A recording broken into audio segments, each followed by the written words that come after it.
Hello everyone, आज के इस सेशन में हम डिस्कस करने जा रहे हैं क्लास 9th बायोलॉजी के चैप्टर टिश्यूज़ का एक और न्यू टॉपिक, और वो न्यू टॉपिक है complex permanent tissues. Previous sessions में जैसा कि आप सभी को पता है कि हम बात कर रहे थे प्लांट टिश्यूज़ के ऊपर, और मैंने आपको बताया था कि प्लांट टिश्यूज़ को हम ब्रॉडली डिवाइड कर सकते हैं दो कैटेगरीज में। एक कैटेगरी होती है मेरिस्टेमेटिक टिश्यूज़ की और दूसरी होती है परमानेंट टिश्यूज़ की। तो प्रीवियस सेशंस में हम मेरिस्टेमेटिक टिश्यूज़ को डिस्कस कर चुके हैं। टाइप्स ऑफ मेरिस्टेमेटिक टिश्यूज़ भी बेटा हमने समझ लिए हैं, जैसे कि apical meristem, intercalary meristem, lateral meristem, है ना। इन सभी चीज़ों के ऊपर हम बात कर चुके हैं अपने प्रीवियस सेशंस में। इनफैक्ट लास्ट लेक्चर में हमने परमानेंट टिश्यूज़ को भी पढ़ना शुरू कर दिया था, और मैंने आपको बताया था कि परमानेंट टिश्यूज़ भी फर्दर दो और कैटेगरीज में कैटेगराइज हो जाते हैं। एक कैटेगरी होती है सिंपल परमानेंट टिश्यूज़ की और दूसरी होती है कॉम्प्लेक्स परमानेंट टिश्यूज़ की। तो प्रीवियस लेक्चर में ना सिर्फ हमने परमानेंट टिश्यूज़ को पढ़ना शुरू कर दिया था, बल्कि जो उनकी पहली कैटेगरी है सिंपल परमानेंट टिश्यूज़ की, वो कैटेगरी भी हमने कवर कर ली थी। तो अब ज़रूरत है प्लांट टिश्यूज़ के कॉन्सेप्ट को कंप्लीशन की तरफ लेके जाने की, और इसीलिए आज के इस लेक्चर में परमानेंट टिश्यूज़ की जो दूसरी कैटेगरी है कॉम्प्लेक्स परमानेंट टिश्यूज़, उसे हम आज कवर करेंगे। कहने का मतलब ये है कि आज के इस लेक्चर में मैं आपको पढ़ाऊंगी कॉम्प्लेक्स परमानेंट टिश्यूज़, और बस यही है हमारे आज के सेशन का टारगेट। होपफुली आप सभी को समझ में आया होगा। तो अब एक काम करते हैं, अपने इसी टारगेट को अचीव करने के लिए आइए हम करते हैं अपने सेशन की शुरुआत। So this is Vibhuti Khare, welcome to definite success Pathshala, एक ऐसा प्लेटफॉर्म जहाँ पर आपको प्रोवाइड करवाई जाती है एकदम क्वालिटी एजुकेशन, एक ऐसा प्लेटफॉर्म जहाँ पर एक चीज़ डेफिनेट है, और वो है आप सभी की सक्सेस।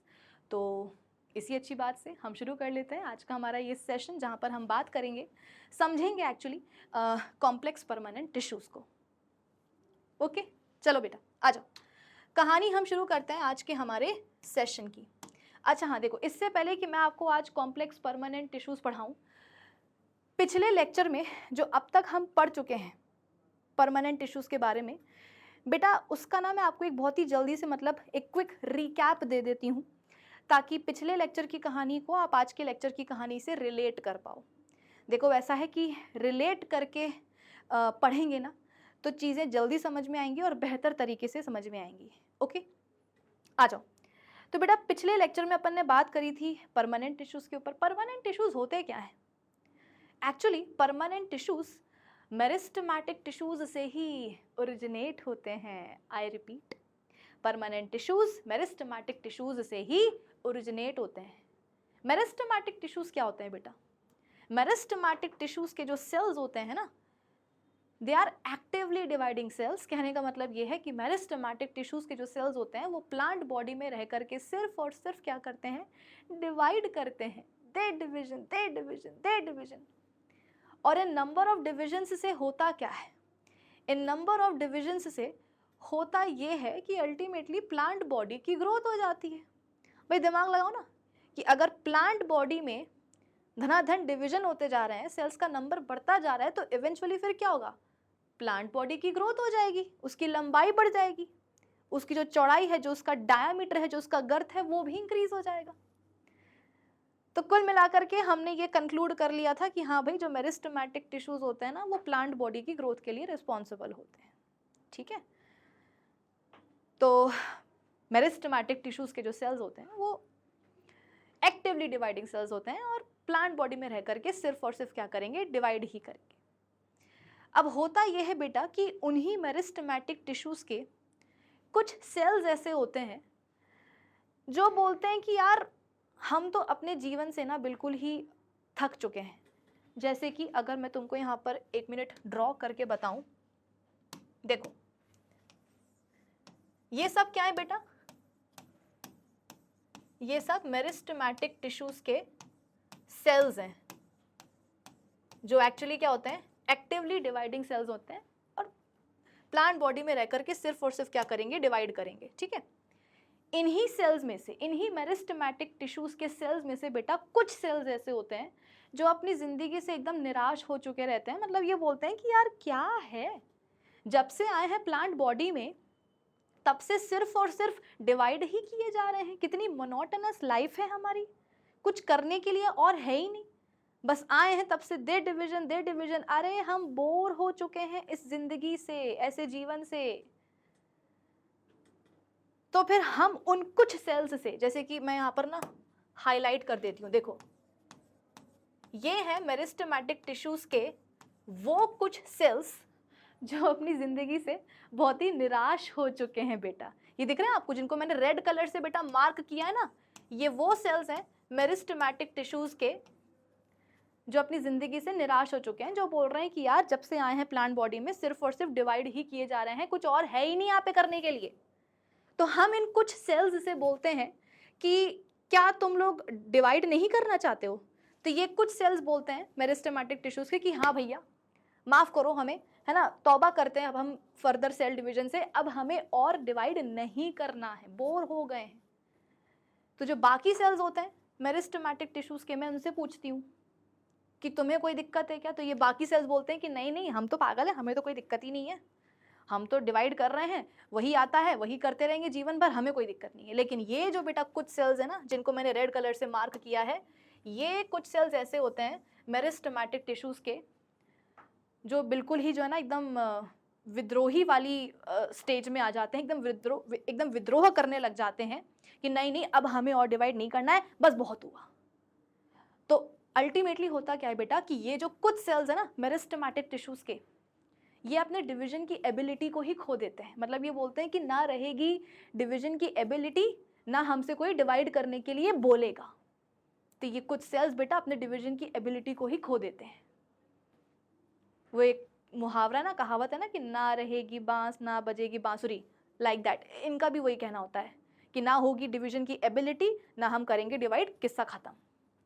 तो फिर हम इन कुछ सेल से बोलते हैं कि देखो ऐसा है कि अगर तुम सबने अपनी डिवीजन की एबिलिटी खो दी है, इसका मतलब ये है कि तुम प्लांट बॉडी में रह करके फर्दर डिवाइड तो कर नहीं पाओगे। तो ये बोलते हैं हाँ। तो फिर हम इनसे पूछते हैं कि बेटा फिर तुम करोगे क्या? भाई जो बाकी सेल्स हैं मेरिस्टेमेटिक टिश्यूज के, वो तो प्लांट बॉडी में रह करके अभी भी क्या करेंगे, डिवाइड ही करेंगे। और तुम लोगों ने तो जो है ना क्या करा है, अपनी डिवीजन की एबिलिटी ही खो डाली है। तो फिर तुम लोग करोगे क्या? कोई काम धंधा तो करना पड़ेगा ना, वहीं तो नहीं तुम रह सकते हो प्लांट बॉडी में। तो ये कुछ सेल्स बोलते हैं कि ठीक है, हमने डिवीजन की एबिलिटी खोई है क्योंकि हम वाकई में और डिवाइड नहीं करना चाहते हैं, और लेकिन अगर फिर भी हमें प्लांट बॉडी में रहना है तो हम प्लांट बॉडी में रह करके कोई ना कोई काम धंधा पकड़ लेंगे। मतलब कि हम प्लांट बॉडी में रह करके स्पेसिफिक फंक्शंस परफॉर्म कर लेंगे। अब क्योंकि इन कुछ सेल्स को, जिन्होंने अपनी डिवीजन की एबिलिटी खो दी है, इनको प्लांट बॉडी में रह करके स्पेसिफिक फंक्शंस परफॉर्म करने हैं बेटा, तो इसके लिए ये कुछ सेल्स अंडरगो डिफरेंशिएशन। मेरी बात को बेटा बस ध्यान से सुनते जाना तो तुम्हें सब कुछ समझ में आता जाएगा। मैंने क्या बोला, ये जो कुछ सेल्स हैं, फिलहाल तो इनको भी अपन क्या बोल रहे हैं, मेरिस्टेमेटिक टिश्यूज के ही सेल्स बोल रहे हैं, पर असलियत अगर इनकी देखी जाए तो ये अपने डिवीजन की एबिलिटी को ऑलरेडी खो चुके हैं। भाई मेरिस्टेमेटिक टिश्यूज के सेल्स की आइडेंटिटी क्या होती है, खास बात क्या होती है कि वो डिवाइड करते हैं, और इनके लिए हम बोल रहे हैं कि अपने डिवीजन की एबिलिटी ही खो चुके हैं। बट फिर भी अभी ये क्या कहला रहे हैं, मेरिस्टेमेटिक टिश्यूज के ही सेल्स कहला रहे हैं। पर मुद्दा ये है कि अगर डिवाइड नहीं करेंगे तो फिर क्या करेंगे, कुछ ना कुछ काम धंधा करना पड़ेगा प्लांट बॉडी में, स्पेसिफिक फंक्शंस परफॉर्म करने पड़ेंगे। और क्योंकि इन सेल्स को प्लांट बॉडी में रह करके स्पेसिफिक फंक्शंस परफॉर्म करने हैं, so for that reason they undergo differentiation. Differentiation का लिटरल मीनिंग क्या होता है बेटा, डिफरेंट हो जाना, है ना, किसी और से किसी ना किसी तरीके से अलग दिखने लग जाना, डिफरेंट हो जाना, इसी को अपन कहते हैं डिफरेंशिएशन। तो ये जो कुछ सेल्स है ना बेटा मेरिस्टेमेटिक टिश्यूज के, ये कुछ सेल्स बाकी जो सेल्स है मेरिस्टेमेटिक टिश्यूज के बेटा उनसे ये अलग हो जाएंगे। आई रिपीट, ये जो कुछ सेल्स है ना ये मेरिस्टेमेटिक टिश्यूज के बाकी सेल्स से अलग हो जाएंगे, और इस अलग होने की प्रक्रिया को हम क्या बोलते हैं, डिफरेंशिएशन। होता क्या है डिफरेंशिएशन में कि ये जो कुछ सेल्स है ना ये प्लांट बॉडी में रह करके एक डेफिनेट शेप अक्वायर कर लेते हैं। ये बोलते हैं कि भैया अब तुम्हें हमसे प्लांट बॉडी में रह करके स्पेसिफिक फंक्शंस परफॉर्म करवाने हैं ना, तो उन स्पेसिफिक फंक्शंस को परफॉर्म करने के लिए हमको क्या चाहिए है, एक अच्छा खासा शेप चाहिए है। ऐसी रेगुलर पॉलीगोनल ओवल शेप नहीं चाहिए हमको एक डेफिनेट शेप चाहिए। हमने कहा चलो ठीक है, तुम ले लो, डेफिनेट शेप ले लो। उसके अलावा ये कुछ सेल्स बोलते हैं कि देखो ऐसा है, हमें ना प्लांट बॉडी में एक परमानेंट फिक्स आप बोल सकते हो कि जगह भी चाहिए जहां पर हम हमेशा के लिए पाए जाएंगे। ये नहीं कि हम आज कहीं वहां हैं, कल कहीं यहाँ होंगे, परसों कहीं और होंगे, ऐसा नहीं है। हमसे अगर तुम्हें प्लांट बॉडी में रह करके स्पेसिफिक फंक्शंस परफॉर्म करवाने हैं तो इसके लिए हमें आपको प्लांट बॉडी में, मतलब आपको हमें प्लांट बॉडी में जो है डेफिनेट या बोल सकते हो कि फिक्स पोजीशन प्रोवाइड करनी पड़ेगी जहां पर हम हमेशा पाए जाएंगे। हमने कहा चलो ठीक है, तुम ये भी ले लो, है तुम्हें काम करना है प्लांट बॉडी में रहने के लिए, तो चलो ठीक है, तुम डेफिनेट शेप अक्वायर कर लो, तुम प्लांट बॉडी में एक डेफिनेट पोजीशन, एक फिक्स पोजीशन जो है ना ले लो, कोई दिक्कत की बात नहीं है। तो कुल मिलाकर के होता क्या है बेटा कि ये जो कुछ सेल्स है ना, ये हो जाते हैं मैच्योर। आपको याद होगा मैंने आपको बताया था कि मेरिस्टेमेटिक टिश्यूज के जो सेल्स होते हैं वो इमेच्योर सेल्स होते हैं ना, नादान परिंदे, याद आया कि नहीं, नादान परिंदे होते हैं, इमेच्योर सेल्स होते हैं। लेकिन ये जो कुछ सेल्स हैं ये तो भैया अलग ही लेवल के हैं, बिल्कुल अलग ही किसी दिशा में चले गए हैं, अलग ही टेंजेंट पर चले गए हैं ये कुछ सेल्स। पहली बात तो इनकी एक प्रॉपर ग्रोथ हो जाती है ना, इन कुछ सेल्स की प्रॉपर ग्रोथ हो जाती है, एक स्पेसिफिक ग्रोथ हो जाती है। उसके बाद में हम बोलते हैं कि ये डिवीजन की एबिलिटी खो देते हैं, डेफिनेट शेप अक्वायर कर लेते हैं, प्लांट बॉडी में एक इनकी फिक्स पोजीशन बन जाती है। इसका मतलब क्या, ये बन जाते हैं मैच्योर सेल्स। और क्योंकि ये बन चुके हैं मैच्योर सेल्स तो इसका मतलब क्या, ये वाले सेल्स बाकी जो सेल्स है मेरिस्टेमेटिक टिश्यूज के उनसे अलग हो गए हैं। That means they have undergone the process of differentiation. अब क्योंकि बेटा ये सेल्स बाकी सेल्स से अलग हो ही गए हैं तो असलियत में इनको अलग कर दो ना, है, इनको अलग कर ही दो कुछ इस तरीके से। ये देखो कर दिया हमने अलग, और अलग होकर के हुआ क्या बेटा, अलग होकर के हुआ ये कि इन सेल्स ने एक अपना ही अलग ग्रुप बना लिया। और सेल्स के ग्रुप को आप क्या बोलोगे, टिश्यू ही बोलोगे। लेकिन अब इन सेल्स के ग्रुप को हम मेरिस्टेमेटिक टिश्यू तो नहीं बोल सकते। बात समझ में आई ना। अब ये जो सेल्स हैं बेटा इनके ग्रुप को आप मेरिस्टेमेटिक टिश्यू तो नहीं बोल सकते हो। क्यों, बताया तो मैंने कि ये जो सेल्स है ना इनमें डिफरेंशिएशन की प्रोसेस हो चुकी है, ये अलग हो चुके हैं मेरिस्टेमेटिक टिश्यूज के बाकी सेल्स से, इनका डेफिनेट शेप आ चुका है इनके पास, इनके एक पोजीशन फिक्स हो गई है प्लांट बॉडी में, इनके पास स्पेसिफिक फंक्शंस आ गए हैं परफॉर्म करने के लिए, ग्रोथ हो चुकी है इनकी इनफ, ये मैच्योर सेल्स बन चुके हैं। मतलब तो वाकई में ना बेटा ये जो सेल्स हैं ये मेरिस्टेमेटिक टिश्यूज के सेल से अलग हो चुके हैं। तो अब इनको हम मेरिस्टेमेटिक टिश्यू तो नहीं बोल सकते हैं, तो क्या नाम देंगे, इनको हम नाम देंगे बेटा, इन सेल्स के ग्रुप को हम नाम देंगे परमानेंट टिश्यू। बात आई समझ में कि नहीं आई। परमानेंट टिश्यू क्यों बोल रहे हैं बेटा, क्योंकि वाकई में ये जो टिश्यू है जो इसके सेल्स हैं ये प्लांट बॉडी में परमानेंट ही तो होते हैं, इनका परमानेंट शेप हो जाता है, इनकी प्लांट बॉडी में एक परमानेंट पोजीशन हो जाती है और ये प्लांट बॉडी में रहकर के परमानेंट फंक्शंस भी तो परफॉर्म करने लग जाते हैं ना।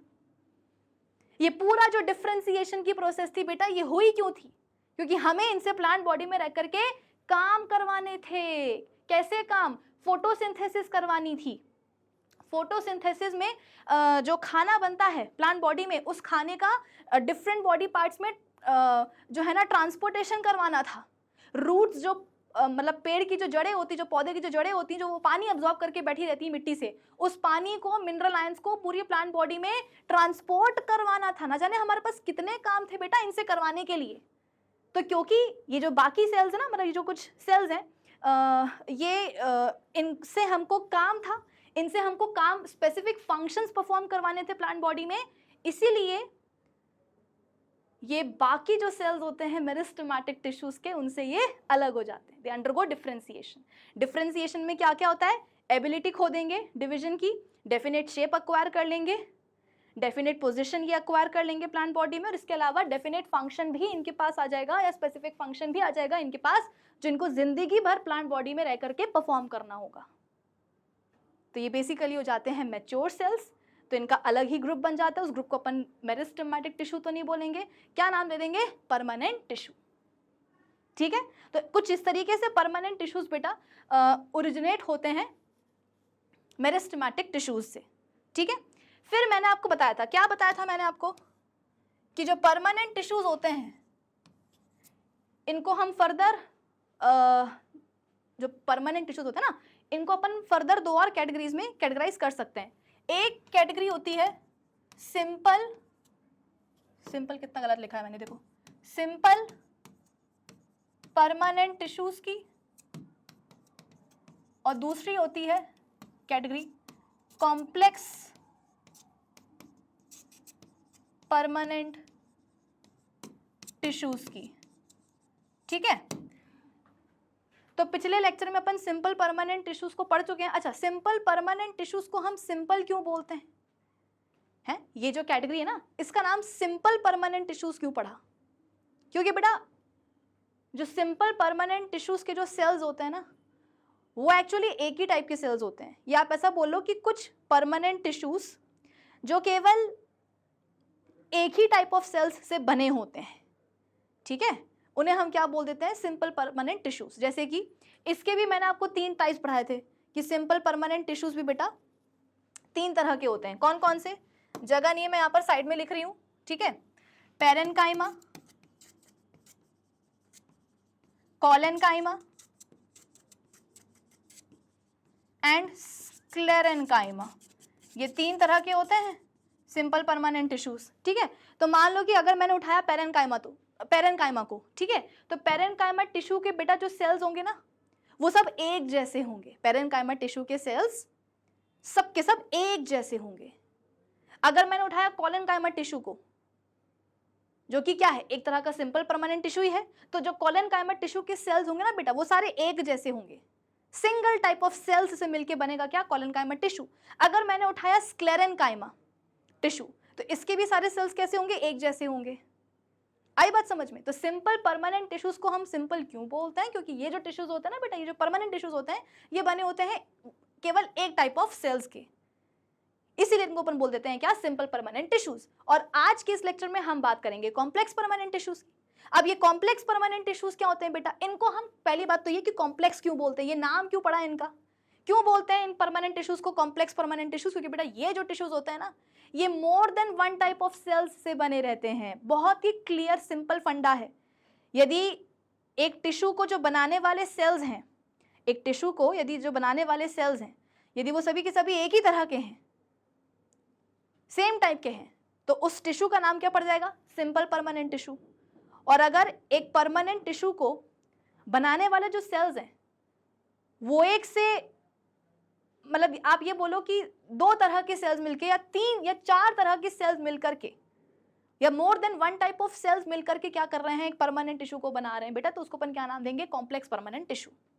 अगर तुम्हें ये बात अभी समझ में नहीं आ रही है तो घबराना मत। जब अपन कॉम्प्लेक्स परमानेंट टिश्यूज को आगे अभी अपन पढ़ना शुरू करेंगे ना, तुम्हें सारी चीजें समझ में आती जाएंगी धीरे धीरे, और सेशन के एंड तक तुम्हें पता चल जाएगा कि हाँ भैया, कॉम्प्लेक्स परमानेंट टिश्यूज को हम कॉम्प्लेक्स क्यों बोलते हैं, क्योंकि ये बने होते हैं more than one type of cells के।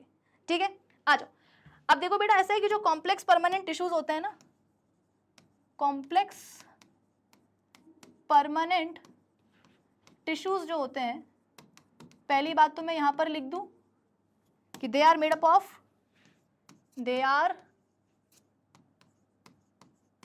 Up of more than one type of cells। एक से ज्यादा तरह के सेल्स के ये बने होते हैं। ठीक है, उसके अलावा इनको हम डिवाइड कर सकते हैं 2 कैटेगरीज में, या आप ऐसा भी बोल सकते हो कि 2 होते हैं कॉम्प्लेक्स परमानेंट टिश्यूज। एक होता है जाइलम और एक होता है फ्लोएम। नाम सुना होगा, जाइलम एंड फ्लोएम। बहुत ही प्यारे, बहुत ही सुंदर और बहुत ही गुणवान, मतलब कि बहुत ही फंक्शनल टिश्यूज होते हैं बेटा ये दोनों, जाइलम एंड फ्लोएम। और दोनों ही क्या हैं? टाइप्स हैं कॉम्प्लेक्स परमानेंट टिश्यूज के। ठीक है, तो आ जाओ अपन सबसे पहले जाइलम को पढ़ना शुरू करते हैं। So what is xylem? Xylem एक कॉम्प्लेक्स परमानेंट टिश्यू है ना, it is a complex permanent tissue. और अगर आप जाइलम से पूछोगे कि जाइलम तुम्हारे पास सेल्स कौन कौन से हैं, तो आपको ये पता चलेगा, जाइलम बोलेगा कि भैया मैं ऐसा वैसा नहीं हूं, क्योंकि मैं बहुत ही गुणवान हूं, मुझे प्लांट बॉडी में रह करके बहुत ही जरूरी फंक्शन परफॉर्म करना है, और इसीलिए इसके चलते मैं बनता हूं 4 टाइप ऑफ सेल्स से। रियली सॉरी, मतलब समझ में आया? सिंपल परमानेंट टिश्यू को अपन सिंपल क्यों बोलते थे? क्योंकि बने होते थे केवल एक ही टाइप ऑफ सेल्स। जैसे कि हमने उठाया किसको, पेरेन्काइमा को, तो पेरेन्काइमा टिश्यू के जितने भी सेल्स होंगे ना बेटा, सबके सब एक जैसे होंगे। कॉर्डनकाइमा टिश्यू के सारे सेल्स कैसे होंगे? एक जैसे होंगे। वहीं अगर मैं पूछूं कि जाइलम तुम्हारे सेल्स कैसे होते हैं, तो जाइलम बोलेगा कि भैया मुझे हल्के में मत लेना, मुझे अंडर एस्टिमेट मत करना, मैं बना होता हूं 4 टाइप ऑफ सेल्स का। तो यहां पर मैं लिख दूं, it is made up of 4 types of cells. कौन से 4 तरह के सेल्स से बेटा ये जाइलम टिश्यू बना होता है? आ जाओ देख लो। सबसे पहले होते हैं ट्रैकीड्स, नाम है बेटा ये सेल्स के, ठीक है। दूसरे तरह के सेल्स होते हैं वेसल्स। तीसरे तरह के सेल्स होते हैं जाइलम पेरेन्काइमा। याद करो बेटा, जब अपन पेरेन्काइमा पढ़ रहे थे तो मैंने आपको बताया था कि पेरेन्काइमा आपको कॉम्प्लेक्स परमानेंट, मतलब ऑल्दो ये क्या है, एक सिंपल परमानेंट टिश्यू है, लेकिन ये आपको जो है कॉम्प्लेक्स परमानेंट टिश्यू में भी देखने को मिलता है, ठीक है। उसके अलावा 4th type of cells xylem fibres. ये फाइबर्स क्या होते हैं बेटा? एक्चुअली ये स्क्लेरेनकाइमेटस फाइबर्स ही होते हैं, ठीक है। तो ये 4 तरह के सेल्स से बनता है क्या बेटा? Xylem tissue. मोस्ट इंपॉर्टेंटली बेटा इसका फंक्शन क्या होता है, जो आपको कभी भी नहीं भूलना है। इसका फंक्शन होता है प्लांट बॉडी में रह करके पानी और मिनरल आयंस का ट्रांसपोर्टेशन करा देना। Transportation of water and mineral ions in the form of organic या इनऑर्गेनिक, दोनों बोल लो। Mineral ions in the plant body, in the plant body, that is from roots to different parts of plant, ठीक है। क्या काम करते हैं ये प्लांट बॉडी में रह करके? अरे जाइलम टिश्यू क्या करता है तुम्हें पता है कि पेड़ की या पौधे की जो जड़ें होती हैं बेटा, रूट्स जो होती हैं, वो क्या करती हैं? मिट्टी से पानी और मिनरल आयंस को अब्सॉर्ब करके रख लेती हैं। अब ऊपर बैठी है वो पत्ती, ऊपर बैठी है वो पत्ती बोल रही है, मतलब लीफ बोल रही है बेटा प्लांट की कि हाय मुझे पानी चाहिए, मुझे पानी चाहिए, मुझे पानी चाहिए। रूट्स जो हैं वो बोल रही हैं कि देखो ऐसा है, हमें मत बोलो कुछ। पौधे की जो जड़ है ना बेटा, वो बोल रही हैं कि देखो हमें मत बोलो कुछ, हम अपना काम करके बैठे हुए हैं, मतलब कि हमने मिट्टी से, सॉइल से पानी और मिनरल आयंस का अब्जॉर्प्शन कर लिया है। इसका मतलब ये है कि रूट्स के लेवल पर बेटा पानी है और मिनरल आयंस हैं। तो लीफ बोलती है कि भाई मेरे को पानी चाहिए, रूट्स बोलती हैं कि हमारे पास है पानी, तो लीफ बोलती है कि आकर के दो ना फिर मुझे पानी। तो रूट्स बोलती है कि हम कहाँ इतने ऊपर आए, तुमको पानी चाहिए तुम नीचे आकर के ले लो, हम कहाँ से आए तुम्हारे पास। तो लीफ बोलती है कि मैं भी कैसे आऊँ तुम्हारे पास नीचे। इसका मतलब बेटा ये है कि कुछ ना कुछ तो तरीका होना चाहिए ना, जिससे कि रूट्स में जो पानी है, जो मिनरल आयंस हैं, वो पत्तियों तक पहुँच पाए। जैसे तुम्हारे घर में भी क्या होता है, एक ओवरहेड टैंक होता है। जैसे कि मान लो कि तुमने नया घर खरीदा है, ठीक है, और तुम आ गए हो उस घर में रहने के लिए। अब हुआ ये कि तुम नल को चालू कर रहे हो, लेकिन नल में पानी नहीं आ रहा।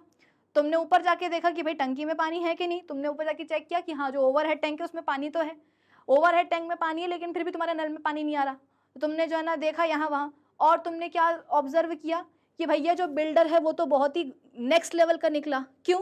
उसने ओवरहेड टैंक तो दिया, घर में नल भी लगा दिए, लेकिन टैंक और टैप को, नलों को कनेक्ट करने वाली जो पाइपलाइंस होती हैं वो तो बिछाई नहीं। तुमने फोन किया कि तुम पागल हो गया बिल्डर, तुमने जो है ना पाइपलाइंस ही नहीं दी। तो उसने कहा कि मैं क्या करूं भाई, मेरा काम था टैंक बनाना, उसमें पानी डालना और नल बनाना, मैंने बना दिया। अब ओवरहेड टैंक से पानी तुम्हारे नल तक आ रहा नहीं आ रहा, कैसे आ रहा, मुझे क्या पता। इसका मतलब क्या बेटा कि वो जो अपनी पाइपलाइंस बिछी होती है ना, जो ओवरहेड टैंक से निकल करके किससे कनेक्टेड होती है, तुम्हारे घर के नलों तक, वो पाइपलाइंस क्या होती हैं, उन्हीं के थ्रू तो बेटा ओवरहेड टैंक का पानी तुम्हारे घर के नलों तक आता है। मान लो कि अगर पाइपलाइंस ही गायब हो जाएं तो क्या ओवरहेड टैंक का पानी कभी भी तुम्हारे घर के नलों तक आ पाएगा क्या? नहीं आ पाएगा। तो ये मेजर सिग्निफिकेंस होता है पाइपलाइंस का कि उनके थ्रू ही क्या होता है, ओवरहेड टैंक का पानी तुम्हारे घर तक आ पाता है। ठीक है, तो ये जो जाइलम टिश्यू होता है ना बेटा, ये जाइलम टिश्यू एक तरीके से प्लांट बॉडी में पाइपलाइंस बना देता है।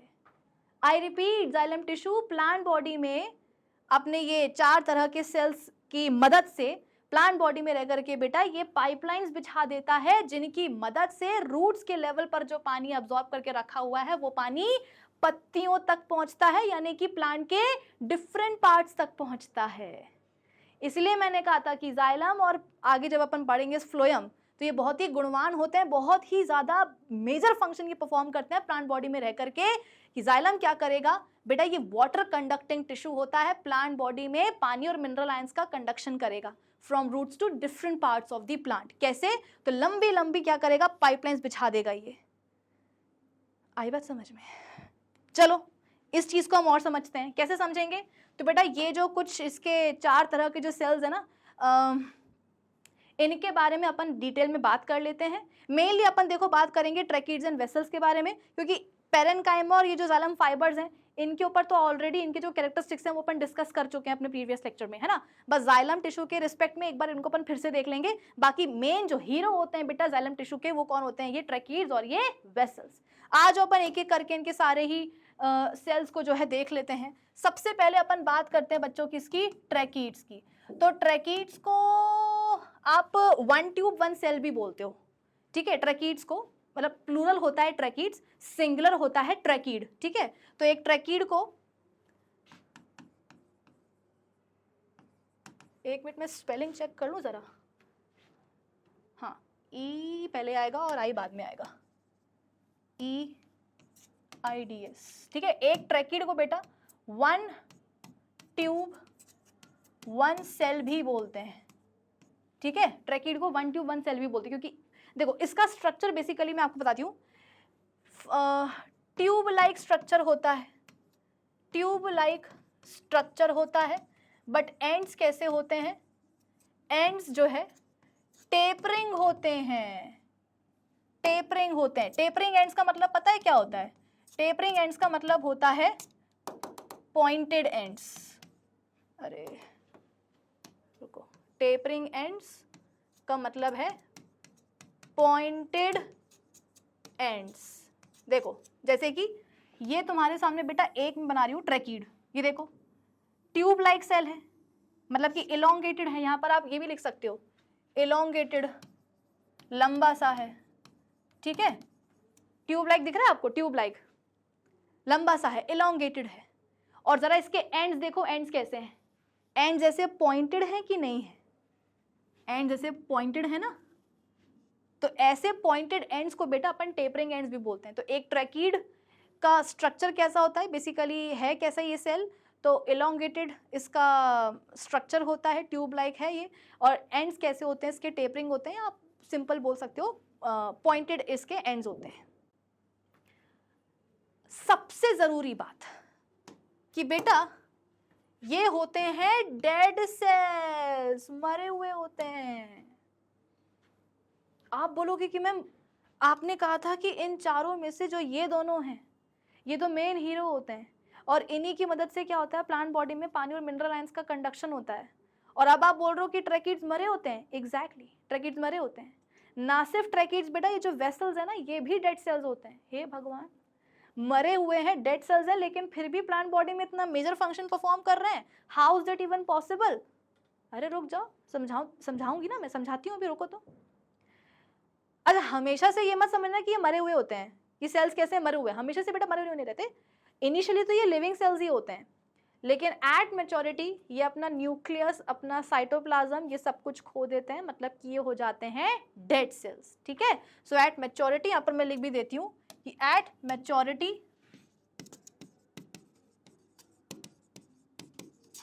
They lose their nucleus cytoplasm and organelle, सब कुछ बेटा ये खो देंगे, बिल्कुल ही कतई लुट पिट जाएंगे और जो है क्या बन जाएंगे, डेड सेल्स बन जाएंगे। अच्छा ऐसा होता क्यों है? होता यह है कि ऊपर जो है बेटा लिग्निन की डिपोजिशन हो जाती है, और ये बात तुमको मैं मुझे ऐसा लग रहा है कि पिछले बार भी बता चुकी हूँ कि जब लिग्निन की डिपोजिशन होती है ना तो सेल बेटा मर ही जाता है। एक्चुअली होता ये है कि जैसे कि यहाँ देखो, जैसे कि ये सेल है, नहीं ऐसे नहीं, जैसे कि सपोज ये प्लांट सेल है, जब ये यंग होता है तो केवल इसके पास प्राइमरी सेल वॉल होती है, ठीक है। जैसे जैसे सेल मैच्योर होने लग जाता है बेटा, प्राइमरी सेल वॉल के अंदर की तरफ एक और सेल वॉल डेवलप हो जाती है जिसको अपन क्या बोलते हैं, सेकेंडरी सेल वॉल। तो ये आ गई क्या, सेकेंडरी सेल वॉल। अब इसी सेकेंडरी सेल वॉल के ऊपर बच्चों क्या होता है, लिग्निन की डिपोजिशन हो जाती है। प्राइमरी सेल वॉल बनी थी सबसे पहले, फिर सेल मैच्योर हुआ तो सेकेंडरी सेल वॉल भी आ गए, और उसी सेकेंडरी सेल वॉल के ऊपर बेटा क्या होता है, लिग्निन की डिपोजिशन आकर के लग जाती है। अब लिग्निन की डिपोजिशन से होता क्या है, लिग्निन डिपोजिशन से होता यह है कि बेटा ये जो सेकेंडरी सेल वॉल है ना, ये हो जाती है इम्परमिएबल टू वाटर। मतलब कि जहां इसके ऊपर लिग्निन आकर के डिपॉजिट हुआ, अब इस सेकेंडरी सेल वॉल के थ्रू पानी का आना जाना बंद हो जाता है, यानी कि ना पानी अब सेल के अंदर आ पाएगा, ना पानी अब सेल के बाहर जा पाएगा। तो सेल बोलेगा कि भैया ना पानी आ रहा है ना जा रहा है, ऐसे तो हम मर जाएंगे। तो लिग्निन बोलता है कि मरो, हमें क्या मतलब है, हमारा काम था आकर के डिपॉजिट होना, हम हो लिए हैं, अब सेल का जो भी हो। तो होता यही है बेटा कि लिग्निन के डिपोजिशन के कारण जो है ये जो सेल वॉल है वो हो जाती है पानी के लिए इम्परमिएबल, जिससे कि अल्टीमेटली होता क्या है, पानी का सेल के अंदर बाहर मतलब आना जाना जो है वो बंद हो जाता है, और जहां आना जाना बंद हुआ पानी का सेल में से, सेल हो जाता है डेड। न्यूक्लियस चला जाएगा है, साइटोप्लाज्म पूरा निकल जाएगा, सेल ऑर्गेनल सारे खत्म हो जाएंगे बेटा, सब कुछ खत्म हो जाएगा, सेल हो जाएगा डेड सेल, मर जाएगा। ठीक है, तो बस यहाँ पर भी वही होता है। कहाँ गए हम, कहाँ गए, हाँ, यहाँ पर भी वही होता है कि जो ट्रैकीड्स होते हैं ना, उनके ऊपर आकर के मतलब सेल वॉल पर लिग्निन की डिपोजिशन हो जाती है। जहाँ लिग्निन आकर के चढ़ा, बस सब कुछ जो है बेटा पानी के लिए चीज़ें इम्परमिएबल हो जाती हैं, पानी ना सेल के अंदर आ पा रहा ना बाहर जा पा रहा है। तो इवेंचुअली क्या होता है बेटा, सेल अपने सारे न्यूक्लियस, साइटोप्लाज्म सब कुछ खो देते हैं, मतलब कि जो ट्रैकीड्स हैं वो जाते हैं डेड सेल्स। ठीक है, चलो अब जैसा कि मैंने आपको बताया था कि ट्रैकीड्स और वेसल्स करते क्या हैं, ये मिल करके पानी में प्लांट बॉडी में वाटर और मिनरल आयंस का कंडक्शन करवाते हैं। कैसे, तो ये बिछा देते हैं क्या प्लांट बॉडी में पाइपलाइंस। कैसे पाइपलाइंस बेटा, तो देखो ये जो ट्रैकीड्स होते हैं ना, ये प्लांट बॉडी में रह करके एक के ऊपर एक के ऊपर एक के ऊपर अरेंज हो जाते हैं लाइक दिस। देखते जाना यहाँ पर, जैसे कि एक ट्रैकीड, रुको सबसे पहले यहाँ पर मैं एक पौधा बनाती हूँ। ठीक है, मान लो कि ये क्या है, एक पेड़ है, पौधा है, कुछ भी मान लो। ठीक है, ये स्टेम हो गया, ये रूट्स हो गई, ठीक है, और कुछ इस तरीके से इसकी ब्रांचेस हो गई हैं, ऐसे पत्तियाँ हो गई हैं, समथिंग लाइक दैट। चलो अब देखो होता क्या है, प्लांट बॉडी में जो ट्रैकीड्स होंगे ना बेटा, वैसे एक दूसरे के ऊपर ऐसे अरेंज होते जाएंगे। ये देखो, ये देखो लाइक दिस हो रहे हैं ट्रैकीड्स एक दूसरे के ऊपर ऐसे अरेंज। आप बोलोगे कि मैम पॉइंटेड एंड्स हैं ट्रैकीड्स के, आपने बताया था कि ये एलोंगेटेड सेल्स होते हैं, इनके एंड्स कैसे होते हैं, टेपरिंग होते हैं, पॉइंटेड होते हैं। तो ये एक दूसरे के ऊपर कैसे अरेंज होंगे, ऐसे अरेंज होंगे, ऐसे साइड साइड में जो है एक दूसरे के ऊपर ऐसे चिपकते जाते हैं। ये तो ये दिख रही है आपको प्लांट बॉडी, ये रूट्स दिख रही है, स्टेम दिख रहा है, ब्रांचेस और लीव्स दिख रही हैं। तो बस रूट्स के लेवल से क्या होता है बेटा, ट्रैकीज जो होते हैं वो एक दूसरे के ऊपर ऐसे अरेंज अरेंज अरेंज अरेंज होना शुरू कर देते हैं। ये देखो कुछ इस तरीके से, और एक दूसरे के ऊपर अरेंज हो करके हो करके हो करके क्या होता है बेटा, अल्टीमेटली ये देखो ये बना लेते हैं एक कंडक्टिंग चैनल, बोले तो पाइपलाइन। बेटा पाइपलाइन मैंने बोल तो दिया, लेकिन उसका सच में मतलब ये मत निकालना कि मैम अंदर जो है ना पीवीसी की पाइपलाइन डली होती है प्लांट बॉडी के। ठीक है, वो सिर्फ एक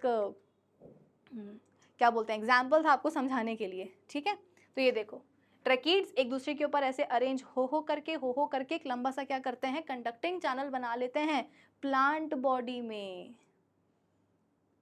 फिर होगा क्या, रूट्स हैं, रूट्स का काम क्या था, मिट्टी से पानी को अब्जॉर्ब करना, ठीक है। तो सपोज ये क्या था, ये था वाटर, ये था वाटर जो रूट्स ने अब्जॉर्ब करके रखा था आसपास की मिट्टी से। अब ये पानी कहाँ जाएगा बेटा, ये पानी आ जाएगा इस ट्रैकीड में। भाई ट्रैकीड्स एक दूसरे के ऊपर अरेंज हो गए, लंबे लंबे कंडक्टिंग चैनल ने बना लिए। अब क्या होगा देखो, जो ये वाला ट्रैकीड है इसमें पानी आ गया, अब पानी यहाँ से कहाँ जाएगा, इस ट्रैकीड से निकल करके दूसरे ट्रैकीड में जाएगा, इस ट्रैकीड से बेटा निकल करके दूसरे ट्रैकीड में जाएगा, दूसरे से कहाँ जाएगा, ऐसे तीसरे में जाएगा, तीसरे से चौथे में, चौथे से पांचवें में, पांचवें से छठवें में, छठवें से सातवें में, 8th में, 9th में, 10th में, 11th में, और इस तरीके से जो कंडक्टिंग चैनल यहाँ पर बना गया ना बेटा, या जो पाइपलाइन बन गई है, उस पूरी पाइपलाइन में, उस पूरे कंडक्टिंग चैनल में पानी ऊपर की तरफ उठेगा उठेगा उठेगा उठेगा उठेगा, और जहाँ जहाँ पानी को जैसे कि जाने, सपोज यहाँ पर एक पत्ती है, ठीक है, यहाँ पर एक पत्ती है, उसको पानी चाहिए था, तो देखो क्या हुआ, पानी उसको यहाँ से ऐसे मिल गया, ठीक है। अच्छा, अब बच्चों को यहाँ पर डाउट आएगा कि मैम चलो ये तो समझ में आ गया कि रूट्स में पानी था वो कहाँ आ गया, एक ट्रैकीड में, फिर वहाँ से कहाँ, दूसरे ट्रैकीड में, और ऐसे होते होते होते होते पूरा जो कंडक्टिंग चैनल बना उसमें पानी का एक कॉलम बन जाएगा, वाटर कॉलम बन जाएगा, और जो भी डिफरेंट पार्ट्स हैं जिनको भी पानी चाहिए वहाँ तक पानी उनको मिल जाएगा। भाई एक बार पाइपलाइन में पानी आ गया बेटा, तो नल कहीं का भी चालू कर दो, पानी वहाँ तक आ जाएगा ना। तो बस एक बार कंडक्टिंग चैनल में पानी आ गया, फिर तो प्लांट बॉडी में किसी भी पार्ट को पानी चाहिए होगा वहाँ तक पानी उसको मिल जाएगा, है ना। अब बच्चों को डाउट होगा कि मैम अभी अभी आपने बताया था कि जो ये ट्रैकीड्स होते हैं इनके ऊपर तो लिग्निन की डिपोजिशन होती है सेल वॉल पर, है ना, ये लिग्निफाइड इनकी सेल वॉल्स होती हैं, और लिग्निन के लिए आपने कहा कि मैम वो क्या करता है, मतलब अगर सेल वॉल के ऊपर लिग्निन की डिपोजिशन हो जाती तो फिर वो सेल वॉल पानी के लिए इम्परमिएबल हो जाती है, ना पानी उसको, ना पानी जो है सेल वॉल को क्रॉस कर सकता है, ना अंदर आ सकता है, ना बाहर जा सकता है। तो फिर यहाँ पर आपने कैसे बोल दिया कि एक ट्रैकीड से निकल करके दूसरे ट्रैकीड में क्या हो रहा है, पानी जा रहा है। तो बेटा एक्चुअली होता यह है कि जो इनकी ट्रैकीड्स की जो वॉल्स होती है ना वहाँ पर पिट्स प्रेजेंट होते हैं। पिट्स का मतलब मैंने आपको पहले भी बताया था, पिट्स वो रीजन होते हैं बेटा सेल वॉल में जहाँ पर प्राइमरी सेल वॉल तो होती है बट सेकेंडरी सेल वॉल नहीं होती। जैसे कि सपोज ये प्लांट सेल है, ये प्राइमरी सेल वॉल है, और ये क्या है, इसकी सेकेंडरी सेल वॉल है, ये क्या है, सेकेंडरी वॉल है। तो कुछ कुछ रीजन में क्या होता है, कुछ कुछ रीजन में बेटा सेकेंडरी सेल वॉल गायब रहती है। ये देखो, ये दिख रहा है आपको, ये वाला रीजन, ये वाले रीजन, ये वाले रीजन जहां पर सेकेंडरी सेल वॉल गायब है, ये देखो ना, ये वाले रीजन जहां पर सेकेंडरी सेल वॉल देखो गायब है, सिर्फ वहां पर क्या है, प्राइमरी सेल वॉल है। जैसे कि अगर आप ये वाला रीजन देखोगे ना तो यहाँ पर सेकेंडरी सेल वॉल गायब है, प्राइमरी सेल वॉल तो प्रेजेंट है।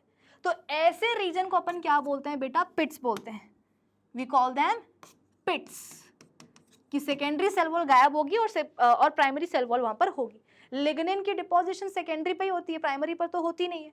तो इम्परमिएबल जो है पानी के लिए सेकेंडरी सेल वॉल ही होती है। तो पिट्स वो रीजन होते हैं जहां से पानी का आना जाना हो सकता है ना। पिट्स वो रीजन होते हैं बेटा जहां से पानी का आना जाना हो सकता है। क्यों? क्योंकि वहां पर सेकेंडरी सेल वॉल तो है नहीं, वहां पर कोई लिग्निन की डिपोजिशन नहीं, वहां पर सिर्फ क्या है, प्राइमरी सेल वॉल है। तो वहां से बेटा क्या होगा, पानी आ जा सकता है, ठीक है।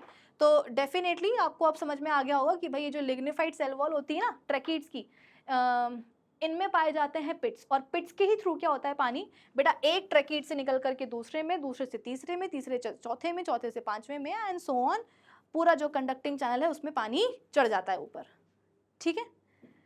तो ट्रैकीड्स के बारे में बस इतना ही कि इलोंगेटेड सेल्स होते हैं, ये टेपरिंग या पॉइंटेड एंड्स होते हैं, डेड सेल्स होते हैं, एट मैच्योरिटी अपना सब कुछ खो देते हैं, ठीक है। वन ट्यूब वन सेल भी इनको अपन बोलते हैं, और एक के ऊपर एक अरेंज होकर के लंबे लंबे चैनल्स बना लेते हैं प्लांट बॉडी में, और कुछ इस तरीके से पिट्स के थ्रू क्या होता है, पानी एक ट्रैकीड से दूसरे ट्रैकीड में निकल करके जाता है, ठीक है। चलो अब अपन बात करते हैं बेटा किसकी, नेक्स्ट टाइप ऑफ सेल्स की, वेसल्स, ठीक है। एक्चुअली ये ना सिलेंड्रिकल होते हैं शेप में। अगर हम एक वेसल सेल की, एक वेसल मेंबर की बात करें तो ये सिलेंड्रिकल होते हैं शेप में, सिलेंड्रिकल इन शेप, ठीक है। वेसल्स अपन पढ़ रहे हैं तो अगर मैं एक वेसल सेल या एक वेसल मेंबर की बात करूँ तो उसका शेप कैसा होता है, ऐसा सिलेंड्रिकल होता है। मैं बना के आपको बता दूँ, देखो शुरुआत में होता क्या है कि कुछ इस तरीके से वेसल सेल्स जो होते हैं वो एक दूसरे के ऊपर ऐसे अरेंज होते हैं। ये देखो, ये सब क्या है बेटा, वेसल सेल्स हैं या वेसल मेंबर्स भी बोल सकते हो आप इनको। ये इनके पास इनका बढ़िया सा न्यूक्लियस होता है, ठीक है, साइटोप्लाज्म भी होता है, सब कुछ होता है। लेकिन एट मैच्योरिटी क्या होता है बेटा, ये अपना न्यूक्लियस, ये अपना साइटोप्लाज्म सब कुछ खो देते हैं। इनफैक्ट इनकी जो सेल वॉल है ना बेटा, दे ऑल्सो स्टार्ट डिसअपियरिंग। मेरी बात को समझना, ये इनिशियल स्टेज के क्या है, वेसल सेल्स हैं, वेसल मेंबर्स हैं, एक दूसरे के ऊपर अरेंज्ड होते हैं। ये इनके पास इनका न्यूक्लियस, साइटोप्लाज्म, सेल ऑर्गेनल सब कुछ होता है। लेकिन जैसे जैसे ये मैच्योर होते जाते हैं बेटा, एट मैच्योरिटी ये अपना सब कुछ खो देते हैं, nucleus, cytoplasm, cell organelles. In fact इनके बीच की जो सेल वॉल्स होती हैं दे ऑल्सो स्टार्ट डिसअपियरिंग। देखो कुछ इस तरीके से,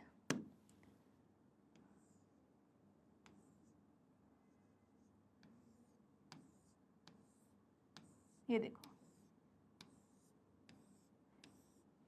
दिख रहे हैं, ये सब क्या है बेटा, ये वही वेसल सेल्स हैं, है ना। ये सारे क्या है बेटा, ये वही वेसल सेल्स हैं। शुरुआत में ऐसे दिखते हैं जब ये मैच्योर सेल्स होते हैं, फिर जैसे जैसे ये मैच्योर होने लग जाएंगे तो अपना न्यूक्लियस, साइटोप्लाज्म सब कुछ खो देंगे और इनके बीच की जो सेल वॉल्स होती है ना बेटा, वो भी क्या होंगी, गायब हो जाएंगी। मतलब एकदम से गायब नहीं होती हैं, पहले तो ये जो सेल वॉल्स होती है ना बेटा, इनमें पोर्स डेवलप हो जाते हैं कुछ इस तरीके से। मतलब आप ये समझ लो कि आपके पास एक पेपर है, ठीक है, आपके पास एक पेपर है, उसमें आपने क्या करा, छेद कर दिए। पेपर था आपके पास, उसमें आपने छेद कर दिए, छेद कर दिए तो क्या होगा, पेपर आपको थोड़ा कम दिखेगा। धीरे धीरे क्या होता है कि वो जो छेद होते हैं वो और बड़े बड़े बड़े बड़े बड़े बड़े होने लगते हैं, जिसके कारण जो पेपर है वो डिसअपियर होने लग जाता है। पेपर एक टाइम ऐसा आएगा कि गायब ही हो जाएगा। क्यों, छेद इतने बड़े हो गए कि पेपर ही गायब। तो वैसा ही कुछ यहाँ पर भी होता है कि शुरुआत में सब कुछ ठीक होता है, वेसल सेल्स एक दूसरे के ऊपर अरेंज्ड होते हैं, और फिर इसके बाद में जैसे जैसे ये मैच्योर होने लग जाते हैं तो इनका न्यूक्लियस, इनका साइटोप्लाज्म, इनका सब कुछ ये खो देते हैं। जो इनकी एंड वॉल्स होती हैं, एंड वॉल्स का मतलब तुम लोग समझते हो ना, जैसे कि देखो ये सेल है तो ये क्या हो गई, उसकी सेल वॉल हो गई। अब अगर सेल का शेप मैं कुछ ऐसा बना दूं, ट्यूब जैसा या सिलेंड्रिकल शेप यदि मैं सेल का बना दूं, तो बेटा ये जो है ना, ये उनकी सेल वॉल कहलाएगी ना। भाई एक सेल को सराउंड करने के लिए तो हमेशा उसकी सेल वॉल होती है ना, चाहे सेल का शेप ऐसा हो, चाहे ऐसा हो, चाहे कुछ भी क्यों ना हो। तो ये देखो, ये पूरी क्या है, ये पूरी सेल वॉल है ना। और ये वाली जो वॉल्स हैं, ये इनको हम एंड वॉल्स बोलते हैं, एंड वॉल्स। इनको अपन क्या बोलते हैं, एंड वॉल्स। एंड वॉल्स क्यों, क्योंकि एंड में है ना भाई, जैसे कि ये पेन है, इसका एक एंड ये है और एक एंड ये है। ये पेन है, इसका एक एंड ये है, एक एंड ये है। मान लो कि ये क्या है, ये वेसल ही है, ठीक है ना, मान लो ये वेसल सेल ही है, इसके दो एंड्स हैं, एक ये वाला एक ये वाला। तो दोनों ही एंड्स पर जो वॉल होगी, यहाँ पर भी वॉल होगी, यहाँ पर भी वॉल होगी, तो दोनों एंड्स पर जो वॉल होगी बेटा उसको अपन एंड वॉल्स बोलते हैं, ठीक है। तो ये जो एंड वॉल्स होती हैं, धीरे धीरे इनमें ऐसे पोर्स डेवलप होने लग जाते हैं, ठीक है। एंड वॉल्स पर ऐसे पोर्स डेवलप हो जाते हैं, पोर्स ऑन एंड वॉल्स। और फिर और आगे जाके क्या होगा, ये पोर्स बड़े होते जाएंगे, होते जाएंगे, होते जाएंगे, और अल्टीमेटली ये जो एंड वॉल्स है ना बेटा, ये गायब ही हो जाएंगी, ये सब कुछ गायब हो जाएगा। तो सिर्फ आपके पास क्या मिलेगा, एक लंबा सा वेसल मिलेगा। इतने सारे देखो वेसल सेल्स होते हैं दूसरे के ऊपर अरेंज्ड।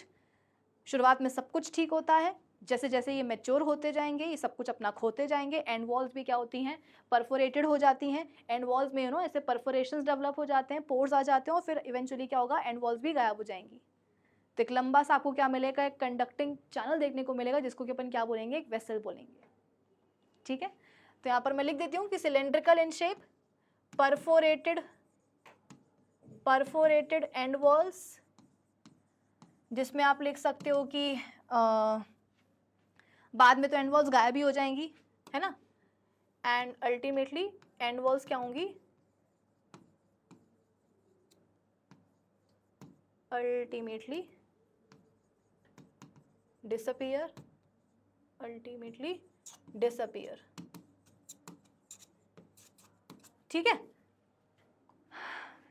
तो ये भी एक्चुअली बेटा डेड सेल्स ही होते हैं, ये भी डेड सेल्स ही होते हैं। ठीक, अब प्लांट बॉडी में क्या करते हैं, देखो ये प्लांट है, स्टेम हो गया, ये रूट्स हो गई, ठीक है, ये ब्रांचेस हो गई कुछ इस तरीके से, ये पत्तियां वत्तियां हो गई। अब देखो प्लांट बॉडी में ये करते क्या है, ये जो वेसल सेल्स है ना बेटा, ये बस एक दूसरे के ऊपर ऐसे अरेंज हो जाते हैं, ये देखो एक दूसरे के ऊपर ऐसे अरेंज हो जाते हैं, रूट से लेकर के, स्टेम से लेकर के, पत्तियों में, ब्रांचेस में, हर कहीं बेटा इनका जो बिजनेस है वो फैला हुआ बिजनेस होता है। मतलब 10th में आकर के आप ये पढ़ोगे कि रूट्स, स्टेम, लीव्स, इन सब के जो जाइलम कंडक्टिंग चैनल्स होते हैं ना, वो आपस में जुड़े हुए रहते हैं, है ना। तो ये देखो रूट्स से शुरू हुआ, जो वेसल मेंबर्स हैं वो एक दूसरे के ऊपर देखो वैसे अरेंज होते जा रहे हैं, है ना, रूट्स में, स्टेम्स में, लीव्स में, ब्रांचेस में, हर कहीं देखो आपको ये एक कंडक्टिंग चैनल बनता हुआ दिख रहा होगा, जो कौन बना रहे हैं मिलकर के, वेसल सेल्स बना रहे हैं, वेसल मेंबर्स बना रहे हैं। तो ये क्या बन गई बेटा, एक और पाइपलाइन बन गई कि नहीं बन गई। एक पाइपलाइन बनाई थी, एक कंडक्टिंग चैनल बनाया था ट्रकीड्स ने मिलकर के प्लांट बॉडी में, और दूसरा कंडक्टिंग चैनल बना दिया है किसने, वेसल मेंबर्स ने मिलकर के प्लांट बॉडी में। अब बस यहाँ पर जो पानी होगा, ठीक है, यहाँ पर जो पानी होगा रूट्स में, वो कहाँ आ जाएगा, इस वेसल मेंबर में आ जाएगा। और आपको पता ही है कि वेसल सेल्स जो हैं, जो उनकी एंड वॉल्स होती हैं बेटा, वो परफोरेटेड होती हैं। तो इनिशियली क्या होता है, पानी जैसे कि सपोज इस वेसल सेल में पानी है, इस वेसल सेल में क्या है बेटा, पानी है। अब इस पानी को आगे जाना है, ऊपर जाना है, तो क्या होगा, एंड वॉल्स पर जो परफोरेशन है ना बेटा, जो छेद हैं, उन छेदों के थ्रू, उन पोर्स के थ्रू पानी कहाँ जाएगा, इधर से निकल करके ऊपर वाले सेल में आ जाएगा, फिर ऊपर से और कहाँ चला जाएगा, दूसरे ऊपर वाले सेल में, कैसे, वही पोर्स के थ्रू। और फिर अल्टीमेटली होता क्या है, एंड वॉल्स गायब भी हो जाती हैं, फिर तो सब कुछ क्या है, अंदर ल्यूमेन ही ल्यूमेन है, कैविटी ही कैविटी है ना, खोखली पाइपलाइन बन जाती है। तो इवेंचुअली क्या होता है, पानी फिर यहाँ से यहाँ, यहाँ से यहाँ, यहाँ से यहाँ, ऊपर ऊपर ऊपर ऊपर ऊपर पानी चढ़ता ही जाता है, चढ़ता ही जाता है, चढ़ता ही जाता है, ऊपर जितने भी प्लांट के पार्ट्स हैं, स्टेम, ब्रांचेस, जो भी है, सबको जो है पानी मिल जाता है। तो ट्रैकीड्स ने अपना एक चैनल बनाया, वेसल सेल्स ने अपना एक अलग चैनल बनाया, और इन सबको मिलाकर के हम क्या बोल देते हैं, xylem conducting channels. Throughout the plant body, roots, stem, leaves, branches, xylem conducting channel फैले होते हैं। और ये जाइलम कंडक्टिंग चैनल बनाते कौन है, ये xylem conducting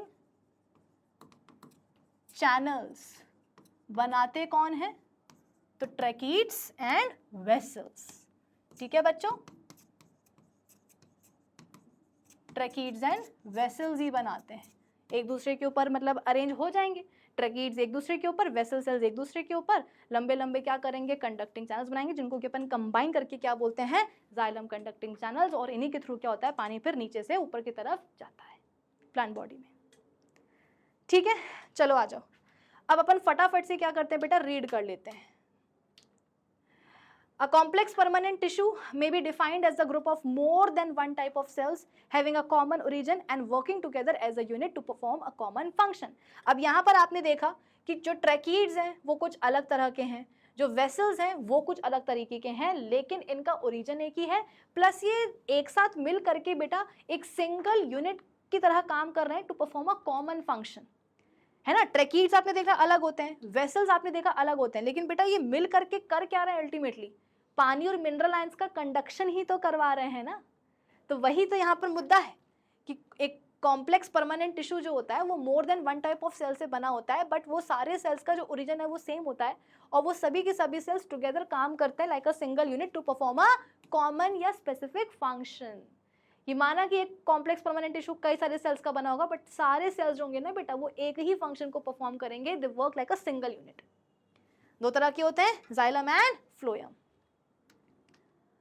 Okay, xylem. It is a chief conducting tissue of vascular plants responsible for the conduction of water and inorganic solutes.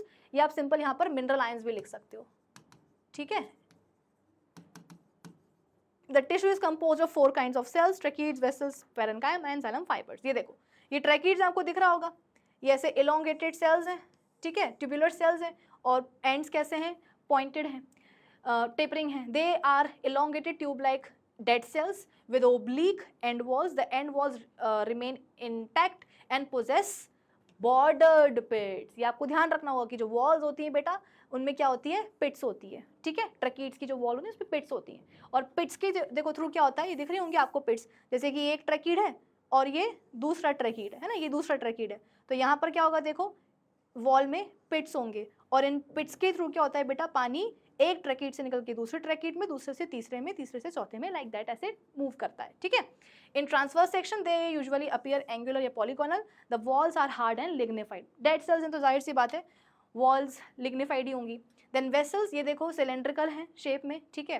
The cells of the vessels are placed one upon the other and their end walls are either absent या possess perforation, या तो perforation होंगी and walls में, यहाँ पर आपको दिख रहा होगा ये एंड वॉल है, इसमें देखो परफोरेशंस, या तो परफोरेशंस होंगी या फिर एंड वॉल्स गायब भी होंगी। दे फॉर्म लॉन्ग ट्यूब्स और channels for conduction of water and minerals. Vessels are found mainly in angiosperms. Angiosperms बेटा फ्लावरिंग प्लांट्स को अपन बोलते हैं, ठीक है। Tracheids and vessels are together called tracheary elements, इनको टुगेदर अपन क्या बोलते हैं, tracheary elements. Then xylem parenchyma, ये बेटा देखो पेरेन्काइमेटस सेल्स जो जाइलम टिश्यू का हिस्सा होते हैं, है ना, पेरेन्काइमा के सेल्स जो जाइलम टिश्यू का हिस्सा होते हैं उनको अपन जाइलम पेरेन्काइमा सेल्स बोल देते हैं। लिविंग सेल्स होते हैं ऑब्वियसली, ये क्या करते हैं, ऑर्गेनिक सॉल्यूट्स का बेटा लेटरल कंडक्शन करवाने में हेल्प करते हैं। लेटरल का मतलब समझो ना, जैसे साइड बाय साइड है ना, तो लेटरल कंडक्शन में ये हेल्प करते हैं, और उसके अलावा ये स्टार्च और ऑयल को भी ये स्टोर करते हैं एज फूड रिजर्व्स। तो सॉल्यूट्स का, इनऑर्गेनिक सॉल्यूट्स का लेटरल कंडक्शन करवाने में जाइलम पेरेन्काइमा हेल्प करते हैं, उसके अलावा स्टार्च एंड ऑयल को ये स्टोर भी करते हैं, ठीक है। देन जाइलम फाइबर्स, तो फाइबर्स ऑफ स्क्लेरेन्काइमा जो कि एसोसिएटेड होते हैं जाइलम के साथ, उन्हें अपन मतलब फाइबर्स एग्जैक्टली क्या होते हैं बेटा, स्क्लेरेन्काइमेटस फाइबर्स ही होते हैं, बस फर्क ये है कि ये जाइलम टिश्यू के साथ जुड़े होते हैं, तो इसलिए अपन इनको क्या बोल देते हैं, xylem fibres.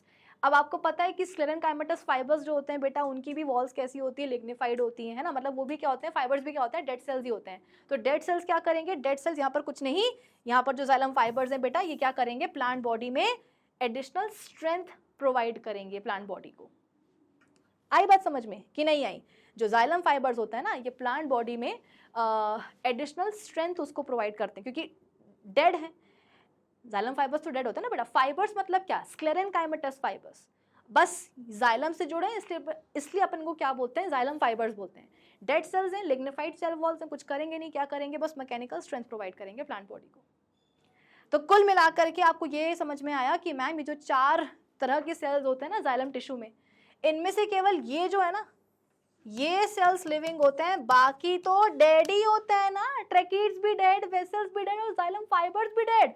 Exactly living cells के नाम पर सिर्फ क्या होते हैं जाइलम टिश्यू में, जाइलम पेरेन्काइमा, जो सॉल्यूट्स का लेटरल कंडक्शन करवाने में हेल्प करते हैं और स्टार्च और ऑयल को स्टोर भी करते हैं। बाकी जाइलम फाइबर्स क्या करेंगे, सिर्फ मैकेनिकल सपोर्ट प्रोवाइड करेंगे प्लांट बॉडी में, और बाकी ट्रैकीड्स एंड वेसल्स क्या करेंगे, कंडक्टिंग चैनल्स बनाएंगे जिससे कि पानी और मिनरल आयंस का कंडक्शन होता है प्लांट बॉडी में from roots to different parts of the plant. ठीक है, चलो अब काम क्या हो गया, मैकेनिकल स्ट्रेंथ हो गया, उसके अलावा upward movement of water and minerals from roots to aerial parts of the plant. Aerial का मतलब क्या होता है बेटा, वो प्लांट के पार्ट जो मिट्टी के ऊपर है, हवा में है। ठीक है, चलो अब हम बात करते हैं फ्लोएम की। आ जाओ, नेक्स्ट कॉम्प्लेक्स परमानेंट टिश्यू भी अपन पढ़ लेते हैं, फ्लोएम। ठीक है, फ्लोएम। फ्लोएम भी क्या है, एक कॉम्प्लेक्स परमानेंट टिश्यू ही है। It is also a complex permanent tissue, complex permanent tissue. ये भी बना होता है 4 टाइप ऑफ सेल से बेटा,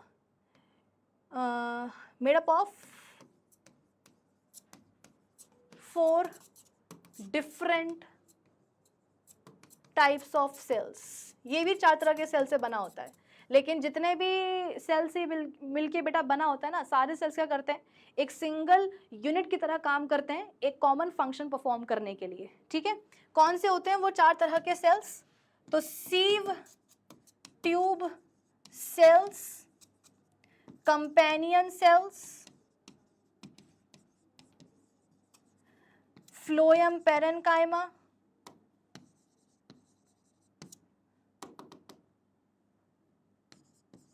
phloem parenchyma and phloem fibres. ये 4 तरह के सेल्स से बेटा मिलके बना होता है क्या, phloem tissue. Complex permanent tissue है, it is made up of 4 types of cells. कौन से 4 types of cells? These sieve tube cells, companion cells, phloem parenchyma and phloem fibres. अब वहाँ पे अपन ने जाइलम में देखा था कि 4 में से 3 तरह के सेल्स डेड होते हैं, केवल जाइलम पेरेन्काइमा के सेल्स कैसे होते हैं, लिविंग होते हैं। यहाँ पर बेटा उल्टा होता है, यहाँ पर सिर्फ ये जो फ्लोएम फाइबर्स होते हैं ना, ये क्या होते हैं बेटा, ये फ्लोएम फाइबर्स मतलब कि एक्चुअली स्क्लेरेनकाइमेटस फाइबर्स ही होते हैं, जिनकी जो सेकेंडरी सेल वॉल है वो लिग्निफाई हो जाती है, तो सेल जो है वो मतलब स्क्लेरेनकाइमेटस फाइबर्स क्या होते हैं, डेड सेल्स ही तो होते हैं ना। लॉन्ग थ्रेड लाइक स्ट्रक्चर होता है, सेकेंडरी सेल वॉल लिग्निफाई हो जाती है, जिसके कारण जो सेल है वो मर जाता है ना, तो उसको अपन क्या बोलते हैं, स्क्लेरेनकाइमेटस फाइबर्स बोलते हैं। तो वो स्क्लेरेनकाइमेटस फाइबर्स जो फ्लोएम के साथ जुड़े होते हैं बेटा, उन्हें अपन फ्लोएम फाइबर्स बोलते हैं। तो सिर्फ ये होते हैं यहाँ पर डेड सेल्स, बाकी जो सेल्स हैं, sieve tube cells, companion and phloem parenchyma cells, these all are living cells. तो जाइलम में उल्टा होता है, यहाँ पर अलग मामला चलता है। जाइलम में 4 में से 3 सेल्स मरे रहते हैं, केवल 1 तरह के सेल्स लिविंग होते हैं। फ्लोएम में 4 में से 3 तरह के सेल्स लिविंग होते हैं, बाकी जो इकलौता है वो डेड सेल्स होते हैं। ठीक है, अब आज अपन बात करते हैं किसकी, सीव ट्यूब सेल्स की।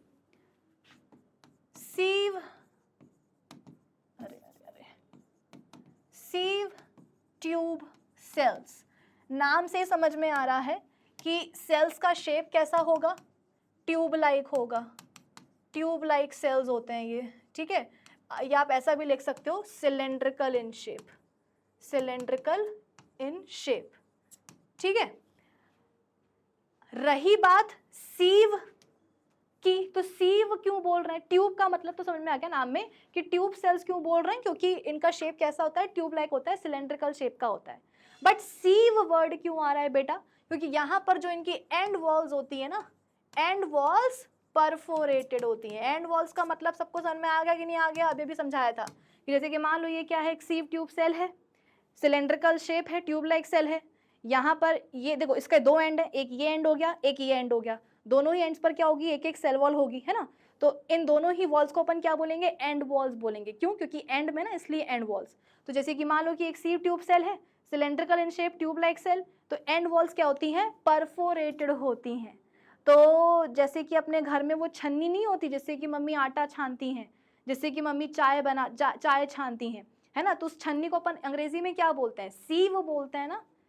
अंग्रेजी में क्या बोलते हैं छन्नी को, सीव बोलते हैं। तो यहाँ पर जो सीव ट्यूब सेल्स होते हैं ना बेटा, इनकी जो एंड वॉल्स जो होती हैं वो परफोरेटेड होती है, और उन परफोरेशंस के कारण ही ऐसा लगता है कि जो एंड वॉल्स हैं वो क्या बन गई हैं, एंड वॉल्स बेटा सीव की तरह बन गई है, मतलब छन्नी की तरह बन गई है। ये देखो, जैसे कि एक सीव ट्यूब सेल है और ये दोनों क्या है, इनकी एंड वॉल्स हैं।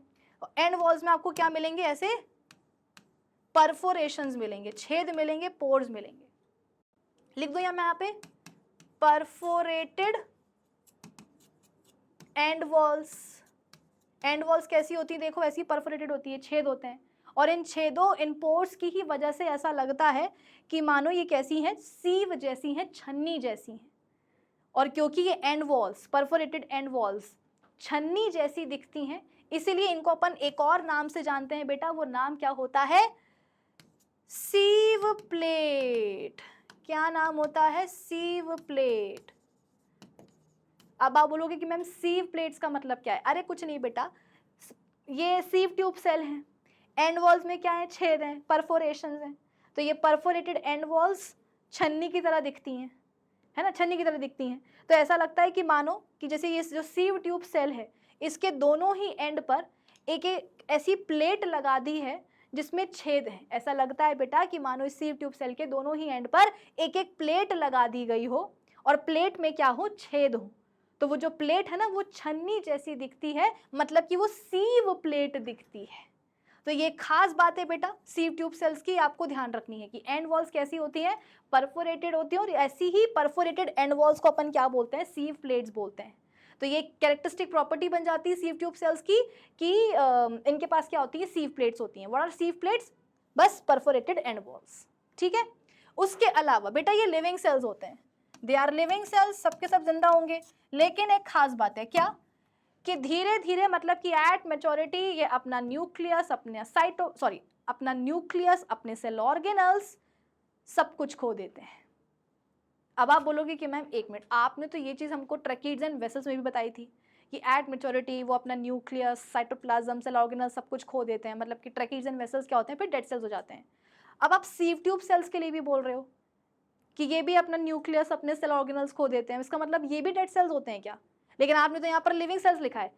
नहीं बेटा, ये होते तो लिविंग सेल्स ही हैं, बट हाँ इवेंचुअली क्या होता है ना कि ये अपना न्यूक्लियस और अपने सेल ऑर्गेनल्स खो देते हैं, लेकिन अभी भी इनके अंदर साइटोप्लाज्म रहता है। मैंने क्या बोला, सिर्फ न्यूक्लियस और सेल ऑर्गेनल्स होते हैं, बाकी जो सेंट्रल वैक्यूल है, जो साइटोप्लाज्म है बेटा, वो सब तो रहता ही है इनके अंदर। जैसे कि मान लो ये क्या है, एक सीव ट्यूब सेल है, मैच्योरिटी आई, ठीक है, मैच्योरिटी आई, तो एट मैच्योरिटी हुआ क्या, मान लो कि जैसे कि यहाँ पर क्या था, साइटोप्लाज्म था, यहाँ पर ऐसे साइटोप्लाज्म था, ठीक है, ये न्यूक्लियस था, सेल ऑर्गेनल्स था, सब कुछ था, ठीक है। एट मैच्योरिटी हुआ क्या, हुआ ये देखो, ये सीव प्लेट्स बन गई, मतलब परफोरेटेड एंड वॉल्स बन गई। साइटोप्लाज्म बेटा साइड साइड में ऐसा चिपक के रह गया, साइटोप्लाज्म ऐसा साइड साइड में चिपक के रह गया, मतलब साइटोप्लाज्म जो है बेटा वो पेरीफेरी में रह जाता है, और बाकी बीच में क्या जाता है, बीच में जाता है एक बड़ा सा वैक्यूल, जिसको अपन सेंट्रल वैक्यूल भी बोल सकते हैं, जिसमें कि क्या भरा होता है, सेल से भरा होता है, पानी और कुछ कुछ और चीजें भी भरी होती हैं। आई बात समझ में? तो ये कुछ मैच्योरिटी पर सीव ट्यूब सेल्स बेटा ऐसे दिखने लग जाते हैं। एक सीव ट्यूब सेल का शेप कैसा होता है, सिलेंड्रिकल, है ना, ट्यूब लाइक। एंड वॉल्स कैसी होती हैं, परफोरेटेड, और ऐसी परफोरेटेड एंड वॉल्स को अपन क्या बोलते हैं, सीव प्लेट्स, मतलब कि सीव ट्यूब सेल्स के पास क्या होती हैं, सीव प्लेट्स, ठीक है। उसके अलावा लिविंग सेल्स होते हैं, ये शुरुआत में इनके पास सब कुछ होता है, लेकिन जैसे जैसे मैच्योर हो जाते हैं ये अपना न्यूक्लियस एंड सेल ऑर्गेनल्स खो देते हैं, न्यूक्लियस और सेल ऑर्गेनल्स खो देते हैं, लेकिन साइटोप्लाज्म अभी भी रहता है ना, ऐसे साइड साइड में, पेरीफेरी में क्या होता है बेटा, साइटोप्लाज्म जो है वो आप ये समझ लो कि चिपक के रह जाता है, पूरे में नहीं फैला रहेगा साइटोप्लाज्म, लेकिन हाँ साइड साइड में ऐसा चिपका रहेगा साइटोप्लाज्म, पेरीफेरी, है ना। और बीच में क्या होता है, एक बड़ा सा वैक्यूल आ जाता है, जिसके अंदर भरा होता है जिसके अंदर भरा होता है सेल सेप। तो कुछ इस तरीके का बेटा एक सीव ट्यूब सेल दिखने लग जाता है। तो आप बोलोगे कि चलो मैम ठीक है, मान लिया कि साइटोप्लाज्म तो अभी भी है सीव ट्यूब सेल्स में, है ना, तो मतलब ये डेड सेल्स नहीं हुए, लेकिन मैम बिना न्यूक्लियस और बिना ऑर्गेनल्स के इनका काम कैसे चलेगा? माना कि डेड सेल्स नहीं है, क्योंकि अभी भी साइटोप्लाज्म है, वैक्यूल है अंदर, है ना, सिर्फ न्यूक्लियस और ऑर्गेनल्स खोए, लेकिन बिना न्यूक्लियस और ऑर्गेनल्स के ये जिंदा कैसे रहेंगे? जिंदा ऐसे रहते हैं बेटा कि हर एक सीव ट्यूब सेल के साथ चिपका होता है उसका एक साथी सेल, हर एक सीव ट्यूब सेल के साथ, मैंने क्या बोला, चिपका होता है उसका एक साथी सेल, जो उसको बोलता है कि जा सिमरन जा, जी ले अपनी जिंदगी, माने कि ये जो साथी सेल है ना बेटा, ये क्या करेगा, सारे फंक्शंस रेगुलेट करेगा या कंट्रोल करेगा सीव ट्यूब सेल के, क्योंकि इसने तो अपना न्यूक्लियस, अपने ऑर्गेनल्स खो दिए हैं, तो बिना न्यूक्लियस के, बिना ऑर्गेनल्स के ये क्या कर लेगा, कुछ कर पाएगा क्या, नहीं कर पाएगा। तो इसीलिए उसके साथ में चिपका होता है उसका एक साथी सेल, जो सीव ट्यूब सेल के सारे फंक्शंस को कंट्रोल करेगा, रेगुलेट करेगा, क्योंकि उस साथी सेल के पास तो उसका न्यूक्लियस और उसका साइटोप्लाज्म, उसके जो ऑर्गेनल्स हैं वो तो होते हैं ना। और इस साथी सेल को ही हम क्या बोलते हैं बेटा, कंपेनियन सेल बोलते हैं। मैंने बताया ना कि फ्लोएम टिश्यू बना होता है 4 तरह के सेल्स का, सीव ट्यूब सेल्स, कंपेनियन सेल्स, ये देखो ये वही कंपेनियन सेल्स है बेटा। इनको कंपेनियन सेल क्यों बोलते हैं, क्योंकि इनका काम ही है सीव ट्यूब सेल को कंपनी देना, है ना, ये तो अपना न्यूक्लियस, अपना ऑर्गेनल्स खो करके बढ़ जाएंगे, तो जो इनका साथी होगा, जो इनका दोस्त होगा, वो उनको हेल्प करेगा कि चलो ठीक है भाई, तुमने अपना न्यूक्लियस, अपने ऑर्गेनल्स खो दिए, कोई दिक्कत की बात नहीं है, हम तुम्हारा जो है काम करने में हेल्प करेंगे। तो इसीलिए इन सेल्स को अपन क्या बोलते हैं बेटा, कंपेनियन सेल्स, हमेशा चिपके होते हैं ये सीव ट्यूब सेल्स के साथ। ठीक है, अब होता क्या है, होता है बस यही है बेटा कि ये जो सीव ट्यूब सेल्स हैं ये बस एक दूसरे के ऊपर अरेंज हो जाएंगे, लंबे लंबे मतलब ये समझ लो कि फ्लोएम कंडक्टिंग चैनल बन जाते हैं प्लांट बॉडी में। जैसे कि देखो ये क्या है, एक प्लांट बॉडी है, ये रूट्स हैं, ठीक है, ये ब्रांचेस हो गई, ब्रांचेस पर ये देखो ये पत्तियां लगी हुई हैं, और पत्तियों में तुमको पता है क्या होता है, फोटोसिंथेसिस की प्रोसेस होती है ना। मतलब खाना कहाँ बनता है, खाना बनता है वहीं पत्तियों में, ठीक है। अब ये देखो ये आ गए सीव ट्यूब सेल्स, कुछ इस तरीके से, ये देखो ये आ गए सीव ट्यूब सेल्स, एक दूसरे के ऊपर कुछ इस तरीके से ऐसे अरेंज होते जा रहे हैं। पूरी प्लांट बॉडी में देखो ऐसे फैले हुए हैं, रूट, स्टेम, लीव्स, ब्रांचेस, हर कहीं देखो ये सीव ट्यूब सेल्स फैले हुए हैं। मतलब ये समझ लो कि एक दूसरे के ऊपर अरेंज होते जा रहे हैं, होते जा रहे हैं, होते जा रहे हैं, और देखो कुछ इस तरीके से लंबे लंबे कंडक्टिंग चैनल बनते जा रहे हैं, और इनको अपन क्या बोलेंगे, फ्लोएम कंडक्टिंग चैनल। और साथ में क्या होगा बेटा, ऑफ कोर्स कंपेनियन सेल तो जुड़े ही होंगे, बिना कंपेनियन सेल के बेटा ये जो सीव ट्यूब सेल्स है ना ये जिंदा नहीं रह सकते हैं। तो अल्टीमेटली ये यहाँ पर क्या बन गया है, फ्लोएम कंडक्टिंग चैनल बन गया है, ठीक है। अब इस फ्लोएम कंडक्टिंग चैनल से होता क्या है, देखो यहाँ पर बेटा फोटोसिंथेसिस हुई है, पत्ती में फोटोसिंथेसिस हुई है। मान लो कि भाई यहाँ पर एक फूल है, ठीक है, यहाँ पर एक बर्ड है, एक डेवलपिंग बर्ड है, इनको क्या चाहिए बेटा, खाना चाहिए। भाई किचन में खाना बनता है तो क्या जिंदगी भर किचन में रहता है क्या? भाई तुम्हें अगर खाना होता है तो तुम मम्मी से बोलते ना कि मम्मी भूख लग रही है, खाना किचन से बाहर लेकर के आओ, तो मम्मी क्या करती हैं, किचन से बाहर खाना लेकर के आती कि नहीं आती हैं? तो बस यहाँ पर भी वही होता है कि लीव्स में क्या हुआ है, फोटोसिंथेसिस हुई है, वहाँ पर बन गया उनका खाना, क्या खाना, ग्लूकोज, है ना, ग्लूकोज बन गया यहाँ पर। अब वो जो ग्लूकोज है बेटा उसकी डिमांड बाकी जो प्लांट बॉडी के सेल्स हैं, मतलब प्लांट बॉडी के जो दूसरे पार्ट्स हैं जो उनके सेल्स हैं उनको भी तो खाना चाहिए ना। ये जो रूट्स के सेल्स हैं ये बोलेंगे कि यार हम सुबह से क्या कर रहे हैं, पानी और मिनरल आयंस को अब्जॉर्ब कर रहे हैं मिट्टी से, हमको भी खाना चाहिए, हमको भी ग्लूकोज चाहिए, क्योंकि उस खाने से क्या होगा, उस ग्लूकोज से क्या होगा, हम एनर्जी डिराइव करेंगे।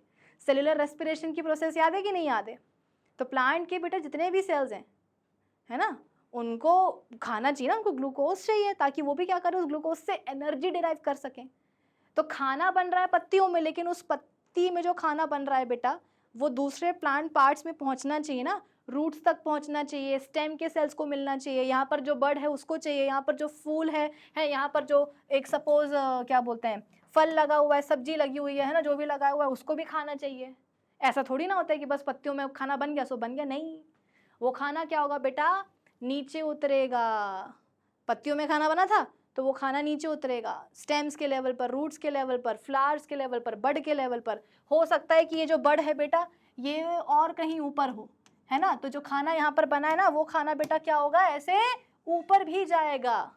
कैसे जाएगा खाना, कैसे नीचे आएगा, कैसे ऊपर आएगा? तो ये जो फ्लोएम कंडक्टिंग चैनल बना है ना बेटा, इसी फ्लोएम कंडक्टिंग चैनल के थ्रू खाना लीव्स से प्लांट बॉडी के डिफरेंट पार्ट्स तक पहुंचेगा। जैसे कि जाइलम में क्या हो रहा था, जाइलम कंडक्टिंग चैनल बन रहा था प्लांट बॉडी में, ट्रैकेड्स और वेसल्स मिलकर क्या करते हैं, जाइलम कंडक्टिंग चैनल बना देते हैं ना, फिर उसी चैनल के थ्रू क्या होता है, पानी और मिनरल आयंस जो होते हैं वो रूट से निकल करके प्लांट के डिफरेंट बॉडी पार्ट्स तक पहुंचते हैं। यहाँ पर क्या होगा, यहाँ पर क्या होगा, यहाँ पर बेटा खाने का ट्रांसपोर्टेशन होगा। जाइलम टिश्यू पानी और मिनरल आयंस का कंडक्शन करवाता है प्लांट बॉडी में, और फ्लोएम टिश्यू क्या करता है, फ्लोएम टिश्यू बेटा प्लांट बॉडी में कंडक्शन कराता है या ट्रांसपोर्टेशन कराता है खाने का। So transportation of food in plant body from leaves to different parts, ठीक है। रूट्स में जो खाना बना है उस खाने को फ्लोएम टिश्यू क्या करेगा, मदद करेगा कि प्लांट बॉडी के डिफरेंट पार्ट्स तक वो खाना पहुंच जाए, डिफरेंट पार्ट्स में जो सेल्स हैं उन तक खाना, वो ग्लूकोज पहुंच जाए। ये काम होता है बेटा फ्लोएम टिश्यू का। ये जो प्लांट बॉडी में बेटा खाने का जो ट्रांसपोर्टेशन होता है ना, इस प्रोसेस को एक अलग नाम दिया जाता है। नाम क्या होता है? ट्रांसलोकेशन। 10th में आप पढ़ोगे कि ट्रांसलोकेशन कैसे होता है। अभी तो बस इतना समझ लो कि हाँ, करेगा कौन हेल्प? फ्लोएम टिश्यू करेगा, ठीक है। तो कुछ इस तरीके से देखो, सीव ट्यूब सेल्स और कंपेनियन सेल्स मिल करके क्या करते हैं? फ्लोएम कंडक्टिंग चैनल बना लेते हैं, पूरी बॉडी में वो फैला रहता है। और फिर क्या बोलते हैं, लीव्स में जो खाना बना है बेटा, वो खाना, वो ग्लूकोज इसी फ्लोएम कंडक्टिंग चैनल के थ्रू डिफरेंट प्लांट पार्ट्स तक पहुंचेगा। जैसे कि सपोज यहाँ खाना बना, वो खाना कहाँ आ गया? इस फ्लोएम कंडक्टिंग चैनल में आ गया। अब इससे नीचे उतर उतर के कहाँ जाएगा? रूट्स के लेवल पर आ जाएगा। यहाँ पर साइड में कोई फल लगा होगा, उसमें चला जाएगा। ऊपर कोई बर्ड होगा बेटा, तो खाना ऊपर भी पहुंच सकता है। मतलब जो पत्तियों में खाना बन रहा है ना बेटा, वो नीचे भी उतरेगा और ऊपर भी जाएगा। जाइलम कंडक्टिंग चैनल में क्या होता है कि पानी और मिनरल आयंस, ठीक है, यहाँ पर देखो, जाइलम कंडक्टिंग चैनल में क्या होता है? कहाँ गया अपना? हाँ, जाइलम कंडक्टिंग चैनल में बेटा पानी का जो मूवमेंट होता है ना, वो केवल एक ही डायरेक्शन में होता है। रूट्स में जो पानी है बेटा, वो ऊपर ही जाएगा। कभी ऐसा नहीं होता कि पत्तियों में पानी आ गया वो भी कहाँ नहीं जा रहा, नहीं। तो जाइलम कंडक्टिंग चैनल में हमेशा जो पानी और मिनरल आयंस का जो मूवमेंट होता है बेटा, वो एक ही डायरेक्शन में होता है। कहाँ से कहाँ? नीचे से ऊपर की तरफ। लेकिन in case of phloem conducting channel, तो यहाँ पर क्योंकि खाने का ट्रांसपोर्टेशन हो रहा है, तो वो दोनों ही डायरेक्शन में हो सकता है। मतलब खाना फ्लोएम कंडक्टिंग चैनल में नीचे भी आ सकता है और ऊपर से और ऊपर भी जा सकता है, ठीक है। चलो, फिर उसके बाद में दो और आ जाते हैं। चलो अपन अब बस रीड कर लेते हैं, आ जाओ। सीव ट्यूब्स, हाँ ये देखो, ये दिख रही है आपको? ये क्या है? ये है सीव ट्यूब सेल्स। ये देखो, ये है सीव ट्यूब सेल्स। और ये देखो, इनकी एंड वॉल्स हैं, ये दिख रही है आपको? And walls. एंड वॉल्स पर देखो कितने सारे परफोरेशंस हैं, और इन्हीं परफोरेटेड एंड वॉल्स को अपन क्या बोलते हैं बेटा? सीव प्लेट बोलते हैं। देखो कितनी खूबसूरत यहाँ पे तुमको दिख रही होंगी सीव प्लेट्स, ठीक है। तो sieve tubes are long tubular structures composed of elongated sieve tube elements, या सेल्स भी बोल सकते हो आप, placed on one above the other. मतलब वही एक दूसरे के ऊपर सीव ट्यूब सेल्स क्या होते हैं बेटा? अरेंज हो जाते हैं और लंबी लंबी क्या बना लेते हैं? सीव ट्यूब्स बना लेते हैं, ठीक है, and forming a continuous tube. The end walls of sieve tube cells या elements are called sieve plates. The sieve plates are perforated by numerous pores. Cytoplasm occurs in the form of thin lining enclosing a big central vacuole. कि cytoplasm कहाँ होगा? Cytoplasm यहाँ पर ऐसे lining पर पाया जाएगा और बीच में क्या होगा? बड़ा सा सेंट्रल वैक्यूल होगा। द न्यूक्लियस, प्लास्टेट्स, माइटोकॉन्ड्रिया, ईआर, ये सब कुछ बेटा एब्सेंट होता है। कंपेनियन सेल्स, ये लिविंग सेल्स होते हैं, always associated with the sieve tubes. The sieve tube elements and companion cells arise from the same initial cell and therefore perform a single like a unit. Okay, so each companion cell is living cell with thin cellulosic cell wall and active protoplast. It possesses all the important cellular contents जैसे कि सारे cell organelles. The common wall between sieve tube and companion cells shows the presence of fine pits which are transversed by plasmodesmata. ये चाहो तो आप हटा भी सकते हो स्टेटमेंट, ऐसा कोई जरूरी नहीं है। मतलब प्लाज्मोडेस्माटा अभी आपको सिलेबस में नहीं है, इसलिए मैं नहीं समझा रही हूँ, ठीक है। देन दो और टाइप के सेल्स होते हैं, phloem parenchyma, phloem fibres. Phloem parenchyma वो पेरेन्काइमेटस सेल्स जो फ्लोएम टिश्यू से जुड़े हुए, उनको अपन क्या बोलते हैं? Phloem parenchyma. काम क्या होता है? स्टार्च और फैट्स को स्टोर करना। फ्लोएम फाइबर्स, स्क्लेरेनकाइमेटस फाइबर्स जो फ्लोएम टिश्यू से जुड़े होते हैं, उनको अपन क्या बोलते हैं? Phloem fibres. Mechanical support provide करते हैं प्लांट बॉडी को, ठीक है। और ये भी क्या होते हैं बेटा? डेड सेल्स होते हैं। तो अमंग 4 टाइप्स ऑफ सेल्स केवल फ्लोएम फाइबर्स डेड होते हैं, बाकी सारे सेल्स कैसे होते हैं फ्लोएम टिश्यू के बेटा? लिविंग होते हैं। That's all. आज के सेशन के लिए बस इतना ही। आज अपन ने पूरा जो फ्लोएम टिश्यू है, सॉरी फ्लोएम टिश्यू नहीं, जाइलम एंड फ्लोएम टिश्यू को कंप्लीट करके हमने कॉम्प्लेक्स परमानेंट टिश्यूज बेटा पूरा कंप्लीट कर लिया, यानी कि हमने परमानेंट टिश्यूज कंप्लीट कर लिए हैं। अब हम मिलेंगे अपने अगले सेशन में, और अगले सेशन में पता है हम क्या करेंगे, क्योंकि प्लांट टिश्यूज का कॉन्सेप्ट हम पूरा कर चुके हैं आज कंप्लीट, तो अब अगले सेशन में हम प्लांट टिश्यूज के ऊपर कुछ अच्छे क्वेश्चन सॉल्व करेंगे अपनी डीपीपी में। तो मिलते हैं अपने अगले सेशन में, तब तक के लिए keep learning with definite success Pathshala. Bye bye, have a great day.